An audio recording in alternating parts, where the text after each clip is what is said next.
Esse pode ser um dos vídeos mais importantes que eu já fiz. O que está acontecendo agora é a prova definitiva do que muita gente se recusa a enxergar. O Brasil não está sendo governado, está sendo saqueado e os responsáveis têm nome e endereço. E eu vou citar todos eles. Mas antes de falar do Banco Master, dos ministros do STF, do filho do presidente, do irmão do presidente, eu preciso que você entenda como chegamos até aqui.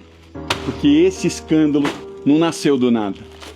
Ele é produto de um processo. E entender o processo é a única forma de não ser enganado de novo. A Lava Jato expôs o maior esquema de corrupção da história do nosso país. Deltan Dallagnol, um dos líderes da operação, veio no meu podcast falar sobre isso. Hoje é deputado federal, depois de ter sido destruído pelo sistema. Sérgio Moro, o juiz, virou réu. A Lava Jato foi dizimada. Por quê? Porque Bolsonaro entrou. E Bolsonaro se tornou a maior ameaça que esse sistema já viu. Não porque era santo e eu não defendo político. Eu só tô trazendo fatos, mas porque ameaçava o sistema. E quando você ameaça o esquema, todos que têm rabo preso entram em pânico. Criaram uma união jamais vista nesse país. Executivo, legislativo, judiciário, imprensas, artistas, academia, todos alinhados contra uma ameaça comum. Quando Barroso subiu no palanque e gritou que vencemos o bolsonarismo, era exatamente isso que ele estava querendo dizer. Lula foi descondenado e voltou à presidência. Com todos os ministros alinhados, com o STF do lado, com a narrativa do amor venceu. E 3 anos depois, a história se repete. Só que piorada. Agora deixa eu te contar o que está acontecendo. Daniel Vorcaro, dono do Banco Master, foi preso pela 2ª vez em 4 meses. Na primeira estava no aeroporto de Guarulhos, um jatinho particular em direção aos Emirados Árabes. Dessa vez, a Polícia Federal chegou antes do amanhecer na porta da casa dele. Quando abriram o celular, encontraram um grupo de WhatsApp chamado A Turma, uma milícia privada. Gente paga para monitorar jornalistas, ex-funcionários, desafetos. O chefe dessa operação, chamado de Sicário, recebia R$1 milhão por mês. 1 milhão por mês! Sobre o jornalista Lauro Jardim, do Globo, o Vorcaro mandou a seguinte mensagem: quero mandar dar um pau nele, quebrar todos os dentes, num assalto. Sobre a empregada que teria ameaçado, tem que moer essa vagabunda. Esse é o homem que jantava com ministros, que entrava no Planalto do Palácio e que tinha o número de todo mundo no celular. E no mesmo dia da prisão, o Sicário foi preso. À tarde estava desacordado na Superintendência da Polícia Federal. Segundo informações, tentou suicídio. Agora deixa eu te fazer uma pergunta honesta. Quem se suicida dentro da Superintendência da Polícia Federal, onde tudo é filmado e monitorado, tendo tanto a contar?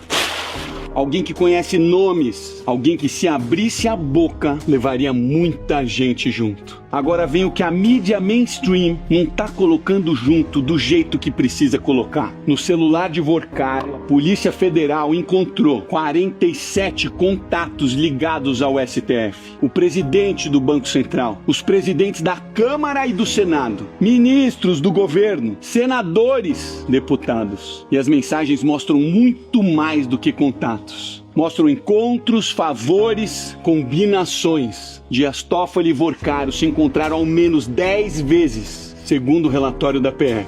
Toffoli foi até convidado para o aniversário do banqueiro. A família de Toffoli tinha negócios num resort de luxo, cujas cotas passaram pelas mãos do cunhado de Vorcaro. Quando o caso Master chega na mão do STF, adivinha quem foi sorteado o relator? Toffoli. Como relator, ele decretou sigilo máximo, mandou lacrar as provas, tirou acesso da Polícia Federal dos materiais, sendo que ele viajou num jatinho particular com um advogado de um dos presos da operação. A Polícia Federal pediu suspeição dele. Os outros 10 ministros se uniram, disseram que Toffoli não tinha conflito de interesses, assinaram uma nota de apoio e só depois ele pediu para sair. Alexandre de Moraes. A esposa dele, Viviane Barsi de Moraes, tem um escritório de advocacia que fechou um contrato de 129 milhões com o Banco Master, antes do banco colapsar, antes das investigações explodirem. E hoje saiu mais. No celular do Worcaro, a Polícia Federal encontrou mensagens enviadas a Moraes no próprio dia da prisão do banqueiro, novembro de 2025. Às 7 da manhã, Worcaro escreveu: fiz uma correria aqui para tentar salvar. Alguma novidade? Conseguiu ter notícia ou bloquear?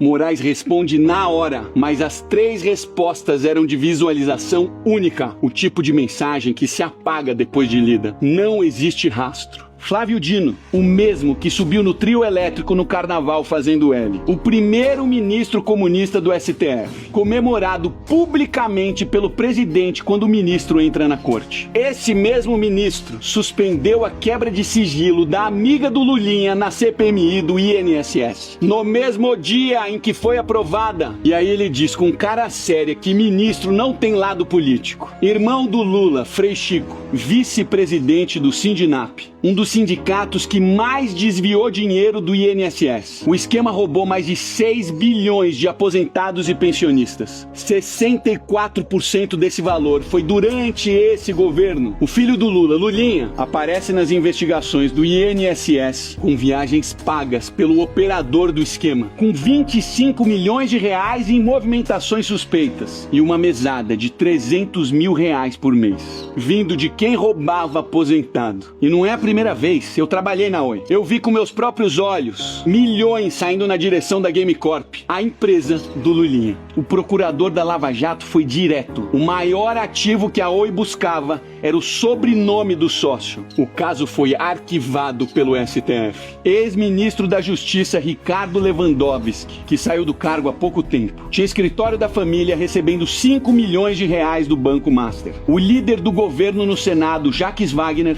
foi quem indicou Lewandowski para o banco. Worcaro descreveu uma reunião no Palácio do Planalto com Lula, 3 ministros e o futuro presidente do Banco Central. A mensagem para a namorada foi simples: foi ótimo, muito forte. Esse é o Brasil real, não é o que eles mostram. Agora deixa eu mudar o rumo da conversa, porque eu preciso falar de você. Eu acabei de voltar do Paraguai. Comprei um iPhone, um iMac e uma câmera. Tudo 50% mais barato do que no Brasil. 50% por causa dos impostos! Você tem ideia do que seria a sua vida se tudo custasse 50% menos? A prestação do carro, que hoje não cabe no seu orçamento, caberia. A entrada do seu apartamento, que parece impossível, seria possível. A viagem que você adia há anos aconteceria. O celular que você quer, mas não consegue justificar, estaria na sua mão. Isso não é abstrato, é a sua vida real, concreta, que está sendo roubada todo mês. E eles têm uma explicação pronta para isso. Chama-se justiça social. A esquerda abraça as minorias, aponta um inimigo, coloca todo mundo como vítima e vende esse sonho para justificar cada novo imposto. No governo Lula, um imposto a cada 37 dias. E esse dinheiro não volta para você. Ele vai para a máquina, vai para quem tá dentro, vai pro esquema. Enquanto isso, as empresas brasileiras sufocam. O Brasil tem uma das maiores taxas de mortalidade de empresas do mundo. Cada empresa que fecha é um emprego que some. É uma família que perde renda. É mais gente dependendo do Estado. Dependência é controle. A lógica é bem simples.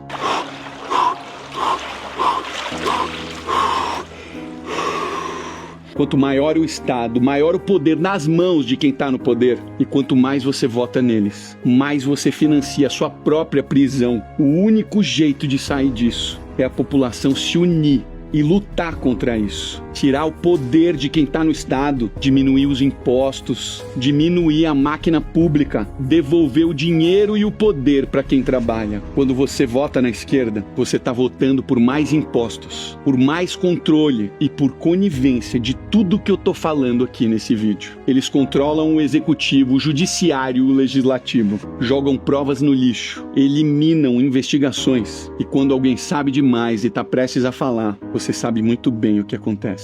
A cabeça de muita gente ainda está fechada para isso. Compartilhe esse vídeo. Você pode ser o motivo por alguém acordar. É quando o povo se une que a gente muda um país.